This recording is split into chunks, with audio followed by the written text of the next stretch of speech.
저는 결혼한 지 3년 만에 충격적인 시댁의 실체를 알게 되었어요. 인간이라면 할 수 없는 평범한 모습 뒤에 감춰진 최악의 추악한 모습들을 보았고 천벌받을 사람들에 관해 이야기해보려 해요. 저는 나이 30에 7년 사귄 동갑인 지금의 남편과 결혼을 하였어요. 대학교 다닐 때 같은 과 같은 학번의 동갑으로 만나서 친구로 3년을 지내면서 서로에 대해 소중함을 알게 되었고 남편은 저의 말이라면 죽는 신용까지 할 정도로 제 말이라면 존중해주고 모든 것을 들어주었어요. 저희 아버지도 어머니께 늘 자상하고 다정다감하세요. 저희에게도 언제나 말없이 뒤에서 묵묵히 곁을 지켜주시고 항상 엄마의 말에 귀를 기울이시는 세상에 둘도 없는 착한 남자이십니다. 그래서 저의 이상형도 그렇게 형성된 것 같아요. 그렇게 남편은 정말 저밖에 모르는 바보라고 할 정도로 너무 착하고 저에게 올인하는 그런 남자였어요. 그리고 남편이 군대 가기 전 저에게 고백을 하더라고요. 늘 네 곁을 지켜주면서 옆에 있고 싶은데 군대를 가야 하니 이제 네가 내 옆을 지켜줘. 우리 정식으로 사귀자. 네 옆에 평생 있고 싶어. 사랑해. 저는 바로 승낙을 했고 사실 말이 친구였지 3년 동안 슬픈 일, 기쁜 일을 늘 함께하고 소울메이트 그 이상으로 친했기에 그 감정이 이미 친구를 넘어 서로 사랑이라는 것을 알고 있었어요. 그렇게 연인이 되었고 군대를 기다리며 서로에 대한 믿음과 사랑을 더 키워나가게 되었어요. 그리고 서로 대학을 졸업하였고 각자 취직을 하게 되었죠. 사실 7년간 연인으로 지내면서 서로의 집을 한 번씩 드나들고 부모님께도 인사도 드리고 하였는데 조금은 남들과는 다른 집이라는 걸 조금씩 알게 되었습니다. 남편은 자신의 가족을 소개할 때 세상 둘도 없는 좋으신 분들이라고 했어요. 게다가 개인주의 성향이 강해서 서로 터치할 것 없는 자유로운 영혼들이라고 했죠. 저에게 결혼을 하면 시집살이의 시자도 생각할 것 없고 복받았다고 하며 성격이 전부 나갔기 때문에 편안할 거라고 안심시켜 주었어요. 남편의 집안은 어머님과 누나가 둘 있는 네 식구예요. 시아버지는 10여 년 전쯤 돌아가셨다고 했습니다. 시어머니는 여성스럽고 마음이 여리시고 완전 한마디로 공주님이셨어요. 나이가 50이 되어 가시는데도 매달 미용실 가서 머리를 하시고 네일 아트를 받는가 하면 속눈썹 펌까지 하실 정도로 외모 꾸미기와 자신의 관리를 절대 소홀히 하시는 분이 아니셨죠. 저는 처음에 뵀을 때는 정말 잘 가꾸시고 고우시다, 부지런하시다 정도로 우리 엄마랑은 많이 다르시구나 하고 생각했었던 것 같아요. 그리고 누나가 둘이 있고 미인이신데다가 다들 바쁘고 해서 7년 동안 2번 정도 본 것 같아요. 남편 말대로 남편 식구들은 정말 개인주의가 강했고 자신의 일은 자신들이 알아서 처리하기에 있는 둥 없는 둥 했습니다. 누나만 있는 막둥이 귀한 아들 집은 무조건 시집살이가 심하다며 절대 시집 가면 안 된다는 말이 무색할 정도로 아무 관여가 없으셨어요. 그리고 집에 한 번씩 놀러 갈 때도 어머니는 늘 스케줄이 바쁘신 듯 잘 마주치지도 않았고 시집 가기 전에는 정말 아무런 일이 없었습니다. 다만 한 번씩 어머니가 주말에 저희가 데이트할 때에 전화가 오셔서 심심하다고 놀아달라고 하신 적이 있는데 남편이 여자친구와 있으니 나중에 통화하자고 딱 끊어주는 걸 보고는 아, 고부 갈등은 없겠구나 이런 생각도 한 적이 있었어요. 하지만 결혼을 하고는 저의 그 짧은 생각이 한참 잘못되었다는 걸 알게 되었죠. 사실 결혼을 할 때에도 많은 우여곡절이 있었어요. 바로 저희 부모님의 반대였습니다. 남편과는 싸운 적도 없고 아무런 문제가 없었지만 다시 한번 생각해보라고 하셨던 거였어요. 남편은 100점이라 하더라도 결혼은 남편과 하는 것이 아니라 집안과 하는 거라며 그 집안 식구들 때문에 네가 힘들어서 살겠냐는 것이 주된 결혼 반대의 이유였어요. 저는 당시 너무 의아했고 아무 문제가 없다고 하니 홀어머니의 누나가 둘씩이나 있는데 그것을 네가 감당하겠냐는 것이 걱정의 중심이었어요. 이걸 들으니 저는 부모님께 실망을 하였습니다. 어떻게 그렇게 말을 할 수가 있을까? 아버지를 여인 것이 남편이나 가족의 잘못이 아닌데 왜 저렇게 말씀을 하실까? 좀 실망을 하였지만 어련히 내 부모의 괜한 걱정이다 싶어 괜찮으니 걱정 말라며 친정 부모님을 안심시키고 저희 둘은 결혼 승낙을 받을 수가 있었습니다. 그렇게 저희는 상견례 약속을 잡았고 예단 예물도 전부 간단하게 하거나 생략하기로 했어요. 옷은 한 벌씩 해드리기로 하고 무사히 아무 일 없이 마칠 수 있었죠. 그렇게 결혼 준비를 하면서 그 흔하다는 싸움 한 번 한 적이 없고 남편은 결혼에 꽂힌 여자라면서 제가 하고 싶은 대로 다 하라고 모든 것을 저에게 맞추어 주었어요. 그런데 문제 발생은 이상한 곳에서 일어나기 시작했습니다. 상견례를 할 때에 옷 한 벌씩 해드리기로 했던 그 옷을 저는 남편과 저의 형편에 맞게 하려고 했으나 어머님과 누나는 명품을 받기를 원하시는 거였어요. 저희 부모님이 경제적으로 여유 있고 지금까지 모으신 재산도 꽤 많은 편이긴 하지만 저는 부모님께 손 벌리고 싶은 생각이 전혀 없었어요. 그래서 남자친구에게도 둘이서 해결할 수 있는 범위 내에서 소박하게 결혼하자고 했었고 남자친구도 제 말에 동의한 상태였었죠. 그런데 갑작스레 예비 시댁에서 무리한 요구를 하니 기분이 좀 상하더라고요. 자기야, 결혼 준비는 우리가 가능한 선에서 소박하게 준비하기로 했잖아. 그런데 어머님이 요구하신 것들은 너무 과한 것 같아. 미안해. 내가 외아들이라 좀 기대하셨나 봐. 전에도 말했지만 나는 우리 부모님한테 손 벌릴 생각 없어. 그러니까 안 된다고 말씀드려봐. 어쩌지? 이미 알겠다고 말씀드렸는데. 미안해. 지금이라도 안 된다고 말씀드리면 되지. 우리 예물보다 몇 갑절은 더 비싼 것들인데 좀 너무하신 거 아니야? 정말 미안해. 그냥 좋은 게 좋은 거라고. 이번에만 해드리고 넘어가자. 대신 앞으로는 절대 그런 일 없도록 할게. 저도 남편이 그렇게 말하니 하나뿐인 막둥이 아들에 대한 기대가 크셨나 싶기도 하고 며느리에 대한 기대를 저버리고 싶지도 않고 해서 일단 요구하신 것은 해드리기로 했어요. 그래서 어쩔 수 없이 부모님께 말씀드리고 도움을 청해야 했네요.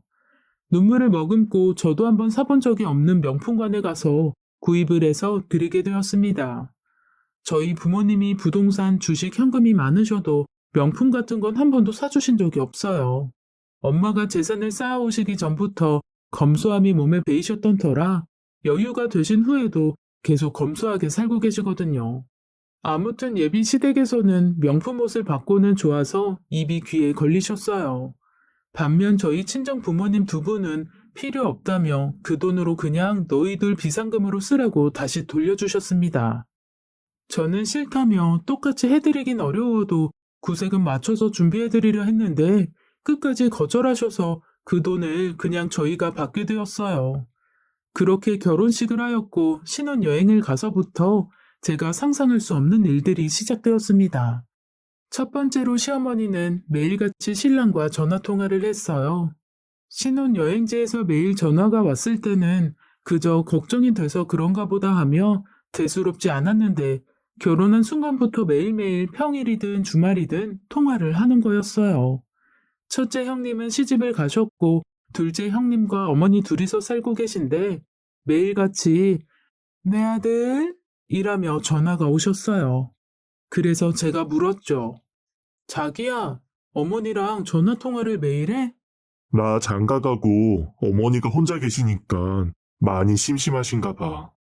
작은 형님이 같이 계시는데 뭐가 심심하시다는 거야?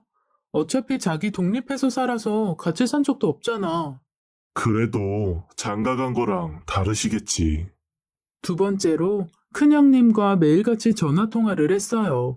그것도 영상통화를요. 첫째 형님은 결혼을 하여 아이가 있는데 매일같이 영상통화를 해서 아이를 보여주더라고요. 남들이 볼 때 꼭 제 남편의 부인이 제가 아니라 매일 영상통화를 해서 아이를 보여주는 큰형님인 줄 알 정도로 밤이든 낮이든 전화가 왔어요. 아이고, 까꿍, 까꿍. 많이 컸지? 까꿍, 까꿍. 별 내용 없이 이러다가 전화를 끊어요. 자기야, 누가 보면 자기 자식인 줄 알겠어. 그럼 전화 오는데 안 받아? 신경 쓰지 마. 그런데 자기 결혼 전에는 이렇게 전화하는 모습 한 번도 본 적 없는데 결혼하고 나서 부쩍 많이 전화하는 것 같아. 내가 결혼을 하고 나니까 우리 가족이 더 친해진 것 같아. 왜? 각자 결혼해서 독립하다 보니 더 가족애가 강해진 것 같아. 원래 독립해서 살았었잖아. 그래도 뭔가 다른가 보지. 심지어 큰형님은 아주버님보다 더 제 남편과 영상통화를 많이 하더라고요. 또 시댁에 가면 어머니는 이런 말씀까지 하셨죠. 어머니, 저희 왔어요. 내 아들, 내 거 왔어? 저와 함께 왔는데도 저는 안 보이시는 듯 했어요. 내 아들 잘 지냈어? 얼마나 보고 싶던지. 자주 좀 와. 엄마 외로워. 시어머니가 오라고 매일같이 전화를 주시기에 매주 주말마다 시댁에 가고 있었죠. 왜 가는지도 딱히 모르고요. 저희 친정은 저희가 간다고 하면 둘 다 일하느라 피곤한데 왜 오느냐고 무슨 날도 아닌데 집에서 쉬라고 성화인데 이 집안은 좀 이상하게 보이기 시작했죠. 내 아들이 왔는데 오랜만에 소고기 먹으러 나가자. 그렇게 해요. 내 아들, 이번 달에는 나 용돈도 좀 줘. 하하, 알았어요. 올케는 참 시집을 잘 갔어. 네? 내 동생이랑 결혼했잖아. 저는 좀 할 말은 하는 성격이라서 이렇게 말했습니다. 그게 왜요, 형님? 내 동생 말 잘 듣지, 능력 있지, 착하지. 다 갖췄잖아. 형님, 그러시면 다음 생에는 형님이 결혼하시면 되겠네요. 그건 안 되지. 가족으로 태어나야지. 이혼하면 남인데 왜? 정말 황당하고 어처구니가 없었어요. 어떻게 이런 말을 웃으면서 아무렇지 않게 할 수가 있는 거죠? 늘 이런 분위기였어요. 남편을 아주 미친 듯이 사랑하는 분위기요. 그런데 저는 정말 이해할 수가 없는 부분이 결혼 전 7년 동안은 가족이 있는지 없는지조차 알 수 없을 정도로 개인주의 가족이었는데 어떻게 결혼 후 하루아침에 이렇게 변할 수가 있는 건지 아니면 남편이 의도적으로 숨긴 건지 도저히 이해가 되지 않더라고요. 남편은 결혼 후에 시댁 식구들과 더 친해진 것 같다는 말만 되풀이할 뿐이었죠. 사실 가족애가 끈끈하면 좋은 건데 이게 너무 과하니 저만 외톨이가 된 것 같고 자꾸 불청객이 되는 듯한 소외감을 계속해서 받으니 점점 더 불신이 쌓이고 함께하는 게 더욱 괴로워지기 시작했어요. 어떤 날도 아닌데 그저 어머니의 한마디면 가족이 매일같이 모이기 일쑤였습니다. 가족회의 날이다, 외식의 날이다, 심심하다 등등 이상한 이유로 매일같이 시댁으로 온 가족이 모이는 날이 한두 번이 아니었고 늘 그 중심의 행동은 제가 하게 되었어요. 저는 이런 것들이 힘들었지만 우유부단하고 결정 못 짓는 남편의 행동 때문에 더더욱 힘들었어요. 제 말을 너무 잘 들어주고 제 말대로 해주던 남편의 이런 장점이 좋아서 결혼했는데 누구에게나 이렇게 자기 주장을 펼치지 못하는 사람이라 하라면 하라는 대로 하고 거절도 못해서 저를 정말 답답하게 만들더군요. 오히려 이게 남편의 단점이 되었죠. 그러던 어느 날이었어요. 어머니가 단순 접촉 교통사고가 나버린 거였어요. 차에 기스도 없는 정말 단순 접촉사고였지만 형님 두 분은 아주 차가 폐차될 정도의 호들갑을 떨면서 입원을 하라고 했고 보험사 쪽에서도 입원까지는 너무 심한 거 아니냐며 항의를 했지만 어머니의 나이를 들먹이며 싸우기 시작했어요. 그렇게 어머니는 입원을 하게 되었습니다. 물론 저도 아무리 경미한 사고라 할지라도 교통사고이기에 검사는 받아봐야 한다고 생각하지만 이번까지는 오버가 아닌가라는 생각을 했던 것 같아요. 하지만 저는 착한 며느리로서 전복죽을 끓여서 병문안을 가게 되었죠. 남편과 함께 병원에 들어서니 어머니는 피죽도 못 먹은 듯한 얼굴로 내 아들 하며 눈물을 글썽거리시더라고요. 저는 속으로 뭐지? 하며 너무 당황했던 것 같아요. 남편은 어떻게 하냐며 걱정에 걱정을 하더라고요. 그리고 1시간 후 큰형님, 작은형님 두 분 다 오셨고 그렇게 저희들은 어머니께서 전복죽을 다 드시는 걸 보고 면회 시간이 끝날 때까지 앉아 있다가 이제 가려고 하는데 갑자기 어머니께서 말씀하셨습니다. 얘야, 너 자고 갈 거지? 저요? 그래, 여기 너밖에 더 있냐? 나 혼자 병원에 무서워서 못 있겠어. 그래, 옳게. 자고 가. 며느리가 이럴 때 있어야지. 형님, 저 내일 출근해야 하는데 형님이 주무시고 가세요. 난 애를 봐야 돼서 안 될 것 같아.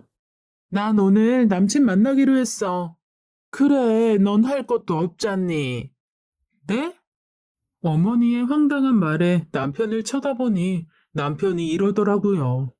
글쎄, 자기야, 집에 청소랑 밥은 내가 알아서 할게. 자고 와. 난 괜찮아. 이게 무슨 말도 안 되는 소립니까? 괜찮아라뇨. 제가 괜찮지가 않은데. 전 너무 황당했어요.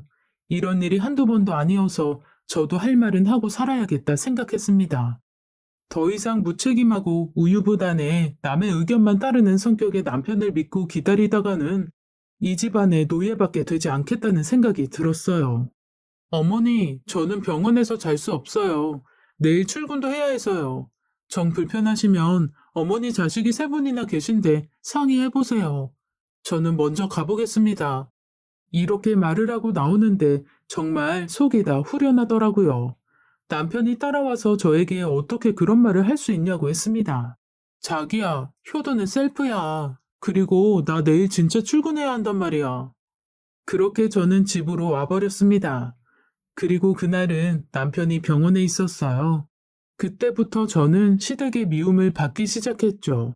김장, 대청소, 모든 걸 저에게 시켰으며 심지어 이제는 용돈의 금액까지 적어서 저에게 대놓고 요구를 하시기 시작했습니다. 저희 부부는 맞벌이를 하는 상태여서 공동생활통장을 만들어 놓고 일정 금액을 반반 부담하고 나머지 버는 돈은 각자가 사용하도록 정하고 살아서 용돈을 드리게 되더라도 친정과 시댁에 똑같이 드리고 있었어요. 예를 들면 생신이나 명절에는 무조건 인당 10만 원으로 드리기로 했고 저는 부모님이 두 분 다 계시기에 10만 원씩 드리고 시댁은 어머님만 계시기에 20만 원을 드려서 각자 집안에 하는 걸 똑같이 드렸습니다. 하지만 말처럼 그렇게 되지 않았죠. 왜냐하면 친정에는 1년에 두어 번 간다면 시댁은 매주 가고 또 각종 이벤트들을 만들어내는 통에 시댁에만 쏟아부은 개인 사비와 공동 생활비는 계속해서 늘어나고 있었거든요. 이런 걸 남편에게 말해도 그저 돌아오는 대답은 어쩔 수 없잖아. 미안해. 일뿐 아무런 해결이나 방안 등을 내주지 않았어요. 정말 답답한 생활에 지쳐가고 있었죠. 그런데 하루는 너무도 충격적인 걸 보게 되었습니다. 집에서 청소를 하다가 남편의 카드 명세서가 있길래 아무 생각 없이 뜯어보게 되었어요. 그런데 글쎄, 그건 분명 남편의 개인 카드인데 명세서에는 백화점이며 마트 등 생활 흔적들이 쓰여진 내역들이 줄줄이 있었고 심지어 모텔에 간 내역까지 있더라고요. 저는 너무 충격을 받아서 남편이 집에 오자마자 따져 물었어요. 이거 도대체 뭐야? 아, 그게 뭐냐면, 사실은, 말을 해. 왜 말을 못해? 당신 두 집 살림 사는 거야? 미안해. 당신 제정신이야? 진짜 그런 거냐고. 말을 해봐. 진상은 이러했어요. 남편이 이제까지 시어머니와 둘째 형님에게 카드를 주었고 생활비 및 용돈 등 카드로 생활할 수 있도록 모든 돈을 지원해 주었다고 했어요. 자신이 월급을 받으면 공동 생활비만 내고 나머지는 고스란히 시어머니가 다 쓰시도록 한 거더라고요. 저는 어처구니가 없었습니다. 결혼을 했는데 어떻게 나에게 한마디 상의도 없이 그럴 수가 있냐며 따져 물었어요. 심지어 카드를 줬음에도 불구하고 시댁에 갈 때마다 공동 생활비로 쓴 외식비며 용돈이며 선물이며 그런 것들은 왜 또 다 따로 했냐고 물었죠. 그러자 남편의 하는 말이 가관이었습니다. 내가 그렇게 안 하면 자기가 이상하게 생각한다고 엄마가 절대로 말하지 말라고 그래서. 전 정말 이때 뒤통수를 한 대 얻어맞은 듯 했어요. 이 남자 도대체 어디까지인가? 내 남편인가 시어머니의 아들인가? 정말 말 그대로 그저 남의 편인 남편이었어요. 저는 남편을 데리고 시댁으로 달려갔습니다. 어머니, 형님, 남편 카드는 제가 회수해 갈게요. 네가 뭔데 회수니만이 그런 말을 해? 우리 아들이 나 쓰라고 준 거를 네가 뭐라고 그걸 가져가니? 어머니, 카드를 한 달에 300만 원을 쓰시면서 다달이 용돈이며 선물이며 어떻게 그 돈을 다 받으실 수가 있으세요? 저희는 돈이 없어서 지금 그렇게 갖고 싶은 아이도 가지지 않고 있는데 네가 애 못 갖는 게 자랑이야? 돈 또 골랐어? 내 동생이 돈을 잘 벌어서 준다는데 올케가 도대체 무슨 상관이야? 형님, 지금 형님 나이가 몇 살이신데 아직까지 동생이 벌어다 준 돈으로 생활하시는 거예요. 직접 벌어서 써도 모자를 파네. 자기 용돈 정도는 스스로 책임지셔야죠. 이게 어디서 목소리를 높여? 말하는 뻔세하고는 당장 나가지 못해. 꼴도 보기 싫다. 이만 가보겠습니다. 여보, 가자. 일단 먼저 집에 가. 난 우리 가족끼리 상의 좀 하고 갈게. 전 정말 어이가 없었어요. 7년을 사귀고 결혼 생활 3년인데 이렇게 사람을 잘못 봤나 싶으면서 이대로는 도저히 안 되겠다 싶었어요. 이제는 결정을 해야겠다 싶었죠. 남편은 집으로 왔고 겨우 설득시켰다며 앞으로 시댁에 생활비 300만 원을 주고 일절 아무것도 안 해주기로 했다는 겁니다. 그것도 남편이 시어머니께 빌고 빌어서 허락받았다고 하더군요. 너무 어이가 없어서 한 푼도 주지 말라고 했더니 저와 결혼시켜주는 조건으로 생활비를 주기로 했다는 말을 했습니다. 남편이 한 달에 500만 원을 버는데 결혼을 하지 않았으면 500만 원 전부 생활비로 냈을 건데 결혼을 하여 300만 원으로 줄어들었다며 시어머니가 매일 하소연을 한다고 했어요. 줄어든 생활비 탓에 생활이 아주 불편하고 어렵다면서요. 저는 너무 충격을 받아서 어떻게 부모가 그런 말을 할 수가 있는 건지 도저히 이해가 되지 않았어요. 너무 충격적이고 화가 났습니다.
이 남자는 그저 심각한 마마보이 그 이상이었어요.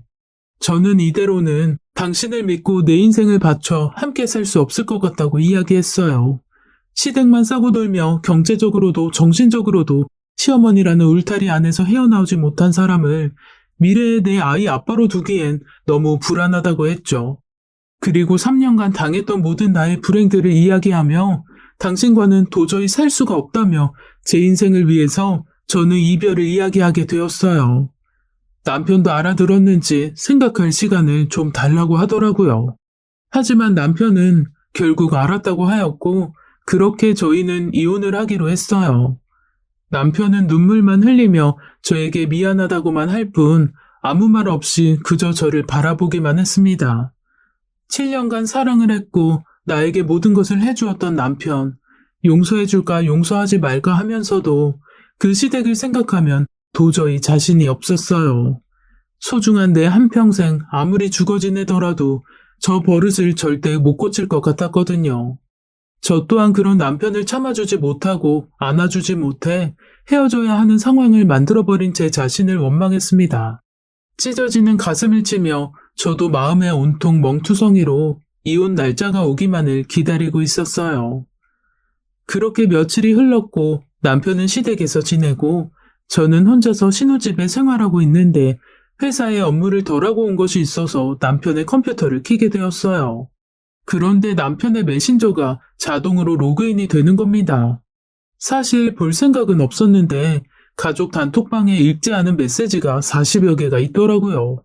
정말 궁금하지 않았지만 마지막에 떠있는 메시지가 이혼 참 잘했어 내 아들 이었어요. 그 메시지를 보자 너무 화가 났고 3년간 내가 어떻게 했는데 이런 말을 하나 싶어 가족 단톡방을 열고 말았죠. 그런데 너무 충격적인 사실이 적혀 있었어요. 단체 채팅의 주된 내용은 이혼을 잘했다는 이야기와 함께 네가 결혼을 하면 돈은 누가 버냐며 온통 남편을 돈 버는 기계로 만드는 말들 뿐이었습니다. 지금 헤어지는 마당에 멀리서 제3자의 눈으로 보니 이제껏 제가 느꼈던 사랑받는 외아들의 모습이 아니라 사실 저보다 못한 호구로 살고 있는 게 보이더라고요. 일을 더 늘려서 하면 지금보다 더 벌 수 있지? 야근도 해서 야근 수당도 좀 받고. 그동안 너 결혼하느라 우리한테 못 준 돈 주려면 네가 더 노력해서 일해야 하지 않겠니? 우리가 지금까지 널 키웠는데 네가 이 정도는 해야 은혜를 갚는 거지. 안 그래? 그래, 엄마 말이 다 맞아. 꼴의 남자라고 여자 밝히기는. 일탈은 이거 한 번으로 충분해. 한 번 여자 만나봤으니까 이제부턴 여자 만날 생각 말고 일해서 돈 벌 생각만 해. 그동안 너 때문에 우리가 얼마나 불편하게 생활했는 줄 알아? 키워준 은혜는 갚아야지. 시어머니는 그렇다 쳐도 고작 3살 차밖에 나지 않는 둘째 형님이 저런 말을 했다는 게 저는 조금 이상하더라고요. 그렇게 몇백 개가 되는 단톡을 모두 읽고 나서야 저는 모든 진상을 알게 되었어요. 남편은 이 가족과 진짜 가족이 아니었습니다. 13살에 입양되어 와서 그때부터 지금까지 키워줬다는 이유 하나만으로 온갖 생고생을 다 시켰더라고요. 어린 시절부터 매질과 학대로 정신을 세뇌시켜 시어머니와 시누이들이 시키는 대로 하며 살아온 것이었어요. 단체 채팅 속의 남편은 감정이 없이 그저 알겠다, 그렇게 하겠다, 네, 이런 말들만 할 뿐이었죠. 저는 읽는 내내 눈물이 났어요. 남편은 마냥 착해서가 아니라 그저 노예처럼 어릴 때부터 길들여진 불쌍한 아이의 모습 그 자체였습니다. 그저 자신을 키워준 사람에 대한 은혜를 갚아야 한다는 강박감이 그를 조종하고 있었어요. 세뇌를 당해도 이런 세뇌가 없을 것 같았죠. 심지어 채팅방의 공지에는 매달 500만 원을 채우지 못하면 인간도 아니지 라는 말이 쓰여 있었습니다. 저는 가슴이 찢어질 것 같았어요. 지난 10년을 봐왔는데 왜 이 사람의 실체를 알지 못했을까? 왜 이 남자는 이렇게 불쌍하게 살아왔을까? 왜 나는 이 남자를 사랑한다면서 이 가족들에게서 지쳐서 오로지 이 세상에 나밖에 없는 이 남자를 버렸을까? 너무 가슴이 아프고 후회가 되어서 미쳐버릴 것 같았어요. 이 착한 사람, 이 불쌍한 사람을 어떻게 하면 좋을까 싶었어요. 그리고 저는 전화를 걸었습니다. 여보, 집으로 좀 와. 무슨 일이야? 무슨 일 있어? 아주 중요한 일이니까 빨리 와.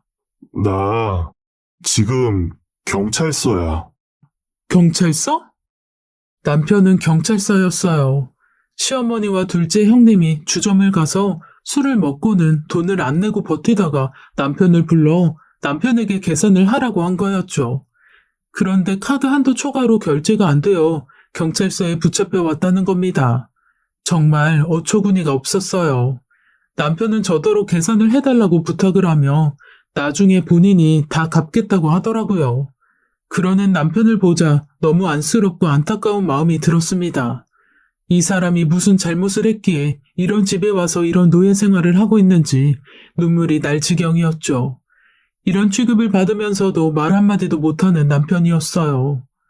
옛날 연애할 때에 친정엄마가 갑자기 아파서 응급실을 가야 하는 상황이 있었는데 제가 울면서 남편에게 전화를 했더니 한 걸음에 달려와서는 의사 선생님께 엄마 좀 제발 구해달라며 엉엉 울면서 애원하던 그때의 눈빛이 생각이 났습니다.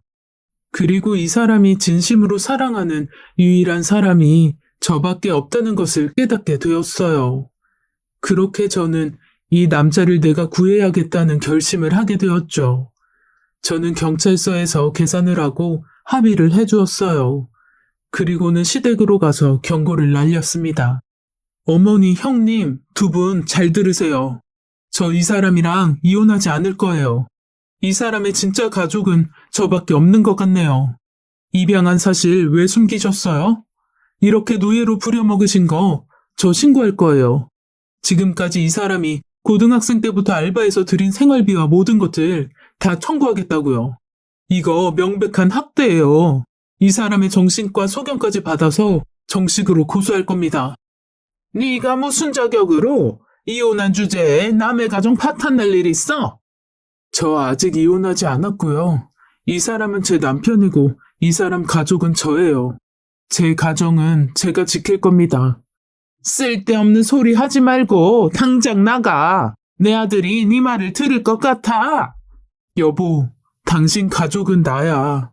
평생 이렇게 노예처럼 살 거야? 당신이 정말 사랑하고 평생 죽을 때까지 옆에 있었음 하는 사람 누구야? 여기서 선택해. 난 당신 절대 버리지 않을 거야.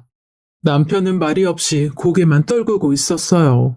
저는 갑자기 남편이 저를 선택하지 않을까봐 겁이 나더라고요. 이미 몇십 년 동안 세뇌되어 이 집안의 노예로 살았던 이 남자가 과연 용기라는 걸 낼 수 있을까 하고요. 저는 남편의 떨리는 손을 꼭 잡아주었어요. 그랬더니 남편은 벌떡 일어나더니 여보, 집으로 가자. 라고 했습니다. 어머니와 둘째 형님은 고래고래 소리를 지르고 난리 법석을 떨었어요. 그런데 여지껏 조용했던 큰형님이 한마디 하시더라고요. 옳게 잘 부탁해. 지호야, 그동안 고마웠고 미안했어. 잘 살아. 그렇게 저희 둘은 시댁과 인연을 끊고 나와 서로 껴안고 몇 시간을 펑펑 운 것 같아요. 그 이후의 이야기인데 큰형님은 결혼을 해서 아이를 낳고는 많은 것을 느끼게 되었다고 했습니다. 제 남편도 어느 소중한 부부의 자식이었을 텐데 자신의 의지와 상관없이 입양되어 이용만 당한 것에 대해 미안한 감정이라고 했습니다. 버려진 것도 서러울 텐데 사랑받지 못하고 이용만 당한 채 크게 한번 웃지도 울지도 못한 그 꼬마가 자꾸 떠올라 죄책감에 시달렸다고 했어요. 그러면서 늘 미안한 마음이 있었고 어머니와 둘째 형님에게 그만 좀 하라고 말도 해보았지만 전혀 먹히지가 않았다고 하시며 미안하다고 사과를 하셨어요. 그리고 둘이서 행복하게 잘 살라고 이제 시댁은 없는 셈 치라고도 하셨죠. 지금은 저희들 부부 너무 행복하게 살고 있어요. 남편은 평정심을 되찾았고 큰형님의 도움으로 시어머니와 둘째 형님의 사과도 받았어요. 그리고 시댁과의 왕래는 아예 끊었지만 1년에 한 번 정도 큰형님과 서로 안부를 묻고 사는 사이 정도로 관계를 정리했습니다. 친정 부모님께도 이 모든 사실을 말씀드렸고 저희 엄마는 울면서 남편을 안아주었어요. 친부모라고 생각하고 잘해주겠다는 말에 남편도 눈시울이 붉어졌죠. 그렇게 남편은 저희 가족 품 안으로 안전하게 들어왔어요. 정말 그때 만약 제가 회사 일 때문에 컴퓨터를 켜지 않았더라면, 남편의 메신저를 보지 못했더라면, 진짜 저의 영혼의 단짝과 헤어졌다면 지금 생각해도 너무 아찔한 순간이에요. 나중에 남편이 해준 이야기인데 남편이 처음으로 시어머니께 자기 의사를 표현했던 일이 하나 있었대요. 바로 저와 만나고 싶다는 이야기였죠. 처음에 시댁에서는 남편이 결혼이라도 할까봐 걱정되어 결혼을 결사 반대했는데 저희 집이 부유하다는 이야기에 적극적으로 결혼까지 하라고 허락했다고 하더라고요. 지금은 남편이 저만 바라보고 마음껏 사랑할 수 있어서 너무 행복하다고 합니다.